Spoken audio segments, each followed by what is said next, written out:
दूसरा घर का निर्माण करा था। एक घर था कुंभ, फिर इस कुंभ घर में आग लगी थी, तब दूसरा घर बना था मकर। फिर मकर घर में भगवान सूर्य नारायण आए, उनका आदर हुआ, तब जाकर ये मकर संक्रांति हुई। कोई ऐसी हो गई क्या मकर संक्रांति? मकर संक्रांति का मतलब क्या है? क्यों कहते हैं कि ये 13-14 चीजें आप लोग बांटते हो ना, तो किसको बांटते हो? तुमसे छोटी उम्र वालों को बांटोगे? सास क्या बहू को देगी सामान? सास बहू को देती है क्या सामान? नहीं। बहू किसको देती है? सास को। बहू किसको देती है? जेठानी को। बहू सामान किसको देती है? ननंद को। बहू सामान किसको देती है? कोई मोहल्ले में कोई बड़ी उम्र की कोई बहुएं हों, बड़ी उम्र के जो लोग हों, सौभाग्यवती नारी हो, उसको ये 13-14 चीजें दी जाती है। जो भी आप बांटते हो, टीकी का पत्ता हो, सिंदूर की डिब्बी हो, मेहंदी हो, कोण हो, जो भी आप बांट रहे हो, लाली भी बांट देते कई कई, तो उनका क्या है? तो ये जो चीज आप लोग बांटते हो, ये किसको देते हो आप लोग? किसको प्रदान करते हो?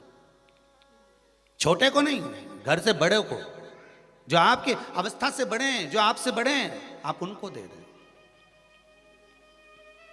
क्यों देते हैं बड़ों को? यहां आदर का भाव दिखाया गया, यहां आदर दिखाया गया कि यहां कुंभ में शनि महाराज अपने घर में रह रहे थे, सूर्य नारायण भगवान का आगमन हुआ, आज बेटे से मिलने का भाव जागृत हुआ और कुंभ में प्रवेश कर गए।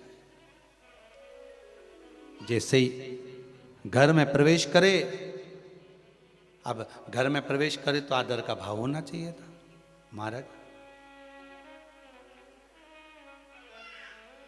आदर का भाव प्रकट होना चाहिए था। अभी कथा में कहा था, कोई घर का बड़ा आए, बुजुर्ग आए, आदरणीय आए, सम्माननीय आए, आपके पास में कितनी भी दौलत हो, कितनी भी संपदा हो, कितना भी धन हो, कितना भी वैभव हो, आप कितनी भी अच्छी कंपनी में जॉब कर रहे हो, आप कितनी भी अच्छी जगह पर पोस्ट पर बैठे हुए हो, आप कितनी भी अच्छी नौकरी कर रहे हो, चाहे आपके पास में बड़े से बड़ा पद क्यों ना हो, पर आपके भीतर बड़ों के पीछे, बड़ों के प्रति सम्मान भाव उत्पन्न होना चाहिए, सम्मान का भाव।